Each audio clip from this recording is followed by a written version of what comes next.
Welcome back to the channel. In today's video, I'm going to be taking a look at the platform xCloud from Microsoft. And if you're unfamiliar with this platform, it's pretty much a way to stream Xbox games to a certain device through the internet. Now keep in mind you do need an internet connection to use xCloud. So if you don't have a stable internet connection or you don't have a very fast internet connection, this service isn't really for you. And this service works on a lot of different devices. The device that I am using is an Android device, but it works on PC, iPhone, Mac. Just take note, some platforms like Mac or iPhone unfortunately don't have a dedicated app built around xCloud. So what you have to do is, I think you have to go to xbox.com, and then from there you can actually access xCloud. Now xCloud, as far as I'm aware, is still in beta form, and I think the only way to access it, correct me if I'm wrong, but I'm pretty sure the only way to access xCloud at the very moment is actually going to be if you own Xbox Games Pass Ultimate. It is included with that at no additional charge if you are a Games Pass Ultimate subscriber, which I think is around $14.99 a month for that service. And here are the two applications they have in the store for the Xbox and Microsoft. They have Games Pass, and then they have an Xbox dedicated application. And the one that you actually want here is actually the Games Pass application. You don't want the Xbox application, so just disregard that. Again, you want the Games Pass application. I'm going to go ahead and go into Games Pass. And once I go into Games Pass, there'll actually be a section called xCloud. So let's wait for this to load up. You can see here, and then right when you load it up, you'll see you have three different categories. You have the console Games Pass, the PC Games Pass, and then you have cloud, which is xCloud, the streaming service from Microsoft. So let's go ahead and click on xCloud, and then once you highlight over xCloud, which you can see right here, it will pretty much tell you all the games that are compatible with xCloud. Not every game is compatible. There is a select few. Let's go ahead and go all the way to the bottom to all games. And then once you go ahead into all games, you will see here's a list of every single game that is currently supported on the xCloud platform. There is quite a few games here. Like I said, again, just note not every game is supported. And just also note, there is a couple of things to know. One, again, you do need internet to actually play these games, but then also some games on the xCloud platform, you actually need a controller to play. Like for instance, if I go into the Master Chief Collection, which I will demo, you do need a compatible controller. And of course, Xbox controllers are compatible. They do work on these devices, so you can use Bluetooth and just pair a controller. But then the other thing is that's actually pretty nice is some games that are made for mobile devices, specifically games that are utilizing a touchscreen, will actually have physical controls that come up on the touchscreen, so you don't need a controller, which I'll demo both types. First and foremost, let's go ahead and boot up Halo, the Master Chief Collection. I'm just going to go ahead and touch that.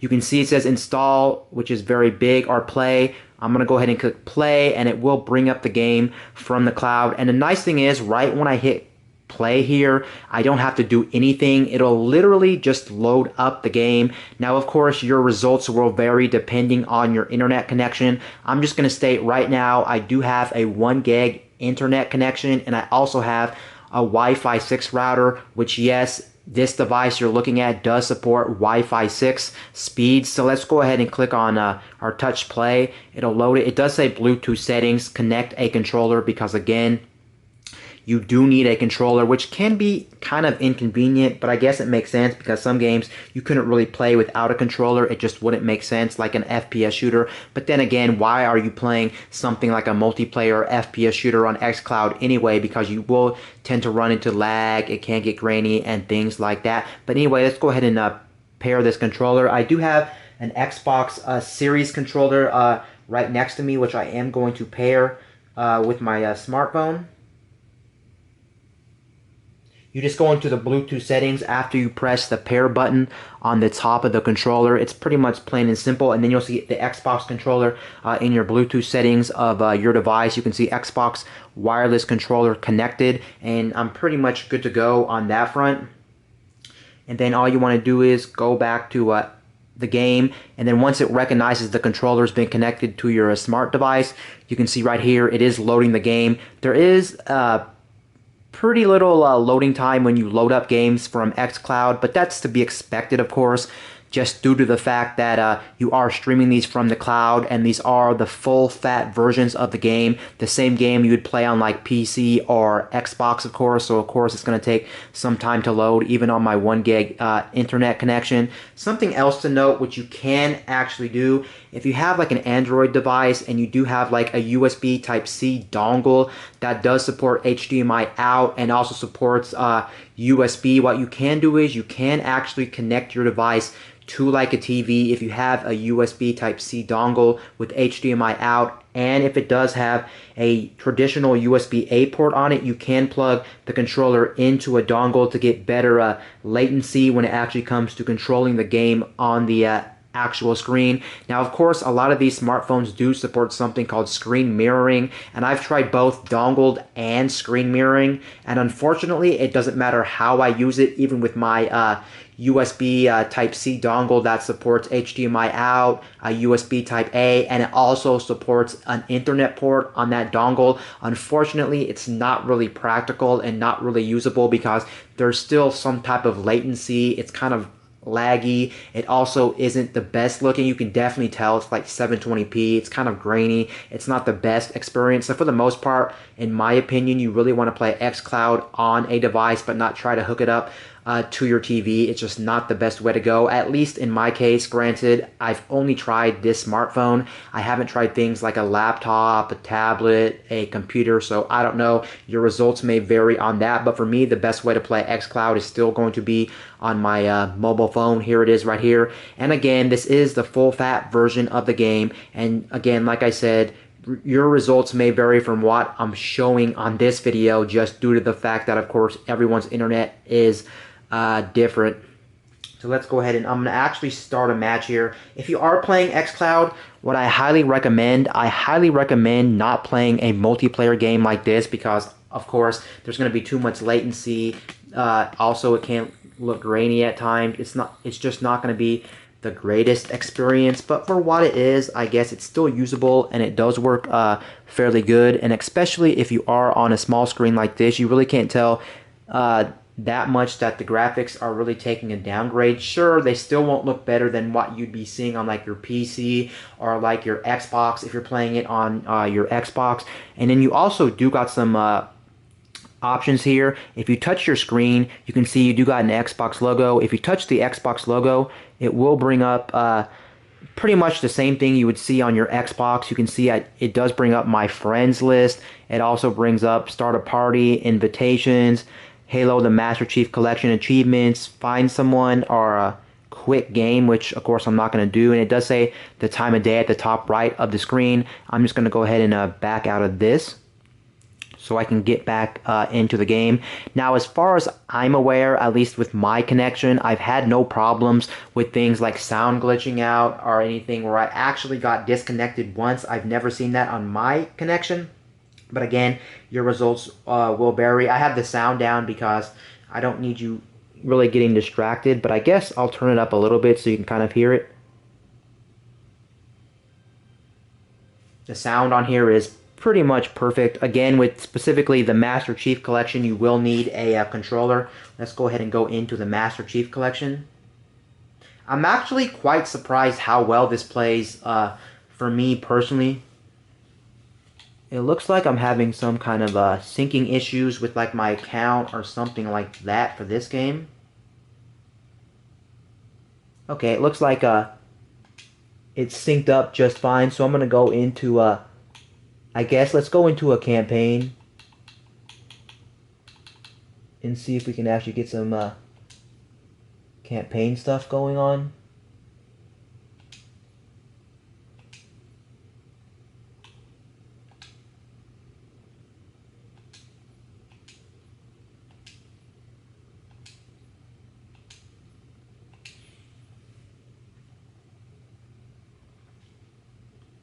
I will admit this is kind of cool and it's kind of nice. You do have this flexibility if you want to play games away from your Xbox or away from your PC, but of course it's not really going to be the main way you game because there's going to be some type of latency. Graphics don't look the best, and on top of everything else, it's just most of the time your mobile device has a small screen, and you'd probably want to play on a big TV anyway. But but no matter what, like I said, this is still very cool that this technology even exists at the moment. So right now I am moving around, and at the time of this recording and at the time I'm actually playing this, I can safely say that there is unfortunately some lag even on my Wi-Fi 6 router with a 1 gig internet connection connected to a Wi-Fi 6 enabled device. It's kind of unfortunate. I wouldn't say it's enough lag where you couldn't play the game, but it's definitely enough lag to where it's definitely noticeable, which is kind of unfortunate. So without a doubt, most likely, you're not really going to be able to enjoy a game like this. Maybe if you're playing something that's not really taxing or something you don't really need to worry about motion or being accurate and things like that, because again, there is a lot of games on Games Pass and there is a lot of games on xCloud, and since there is a lot of games on xCloud platform, I think it's a very cool thing. You can test out games, and I'm sure there's games that are much more slower paced and games that don't really require precision, perfection when you're actually playing the game. So I think it's going to be good for just those little like bite-sized indie games, maybe like a Minecraft, or maybe like just some other indie games that aren't really very graphically intense and things like that. And besides that, like I said before, a lot of these games do require you, unfortunately, to have a controller, which can be kind of inconvenient, of course, especially if you're on the go. The nice thing about xCloud is you don't have to play just on Wi-Fi. If you do have a mobile device that does have like a 4G or 5G connection, you can play it on the go, which of course your results will probably be worse, most likely, than having stable Wi-Fi from like your house or anything like that. And yes, I have tried this on internet, and what I can say is, unfortunately, the lag is still there.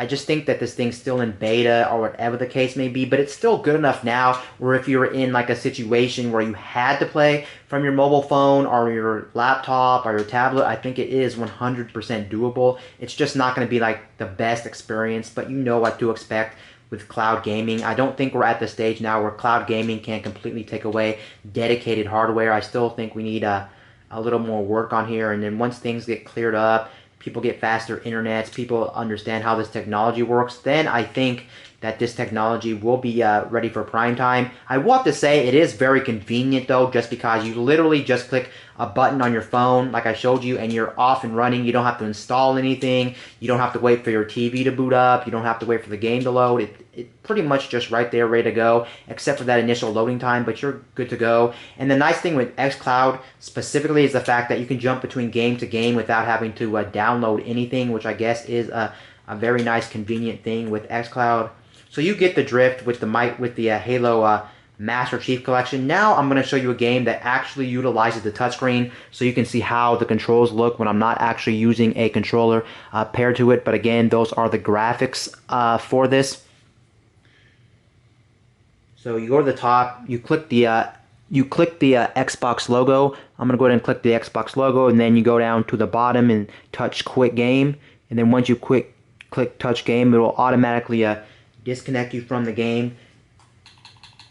Granted, I have to use a controller to quit that. I did notice every time you actually quit a game from this service, it always wants you to rate your experience of how the thing was. I guess they're just trying to get people's feedback. I would actually, for this one, say they don't really have an in-between, I guess. I will say it was kind of bad. It wasn't bad, but there was input delay. I guess they don't have an option for input delay. But anyway, I'll go back in here. The game that I want to specifically look for is, let me see here.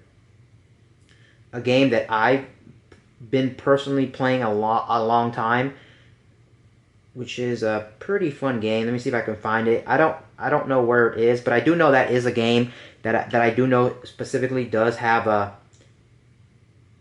touchscreen controls. The game I'm talking about is going to be a, if I brought up the right game, it is going to be a Slay the Spire, because that is a card-based game. And I think for games that aren't very like action-based, that you don't really have to worry about latency and things like that, and it's very slow, then I think that xCloud is definitely a perfect fit for that, because you're basically just selecting cards from like a screen, so it's going to be no problem. Even if your internet is a little bit choppy, it wouldn't be too taxing, I would assume.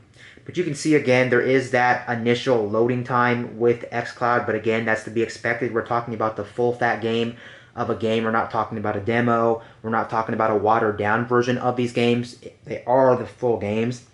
And one thing to notice as well, at least with my smartphone and newer smartphones, if you have a device that does have that weird aspect ratio and has pretty much a full screen with no bezels and things like that, I did notice that it doesn't play in full screen, but that makes sense. It's a little bit unfortunate, but it does make sense since these games are optimized for these weird aspect ratios. So if it was to stretch to the full screen, the games would look weird or maybe chopped off, and it wouldn't make sense. I just wanted to throw that out there. You can see I do have two black bars on the side. It's not really enough not to play the game, but it is something. You can see on the screen right now, I do have touchscreen controls. I pretty much have every control I would normally have on something like an Xbox controller. So that's something that is pretty great, actually. You can see I can press the A button. Let me see if I can control it while I'm on camera here. Okay, it's syncing my data up through the cloud.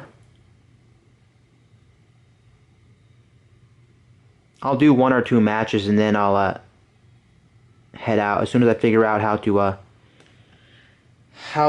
start a game. Okay, the lag is actually there. I'll just do continue because apparently I already had a run going with this game. You can see the controls on this screen are fairly big and they do cover the screen. And as far as I'm aware, I don't think there's really any way to make those buttons smaller, maybe. You do have some, I was just checking this out, but you do have some different options for how you can have the controls on the touchscreen, but I'm just going to go back to touch and I'm going to leave it on, I guess, basic for now, like the way it was. I'm just going to do like 1 or 2 matches and then that'll be it for this video, but I just wanted to show you how xCloud works on a mobile device. And we'll see how the actual latency or lag is for this game. Yeah, the latency and the lag is actually 100% fine. I can play this with no problems at all. And this game's perfect for something like xCloud because you don't have to worry about any latency or lag because it's a slow-paced, turn-based roguelike card game, which is not going to be taxing at all. And you can read everything very clearly.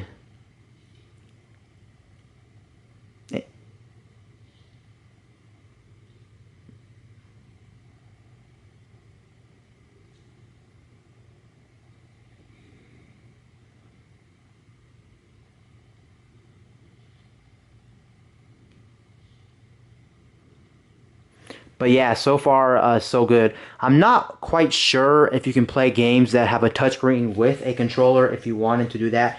My controller is hooked up, and you can see right there, it is actually controlling it. And you can see that the on-screen controls did actually disappear. So it's nice, I guess, if you had a stand, or if you just wanted to use a controller because you didn't want to use the touchscreen controls for whatever reason. It is nice, you can just control it like normally. So they do give you options. It's just that when you first boot up a game, if it's looking for a controller, you have to use a controller. As far as I know, you cannot use a touchscreen. So if you're in an area or in a place where you don't have access to a controller, the game you want to play is probably going to be off limits, unfortunately. And then once you're done, you press the home, you press the Xbox guide, and then you go to a quit game, and then a quit game. And then you quit game, and yeah, that's pretty much it. So basically, I think this service is a great service. It still has a lot of work to be done. I don't think it's the main way you're going to play. It's going to be convenient if you want to play a little indie game or something like that, but a full blown story based game, a multiplayer game, is not really practical because these screens are too small, too much latency, and things like that. It just doesn't make sense. But for Microsoft's first attempt at a streaming based platform, it's not bad, but it's not amazing, and it won't change your mind about how you play games for the most part. Maybe in the future, when they work out all the kinks, internets get faster, they figure all this out, then I think that something like this would be ready for prime time. But for what it is, it's still pretty okay in 2021. Anyway, guys, this is Wayne from My Tech News, signing out.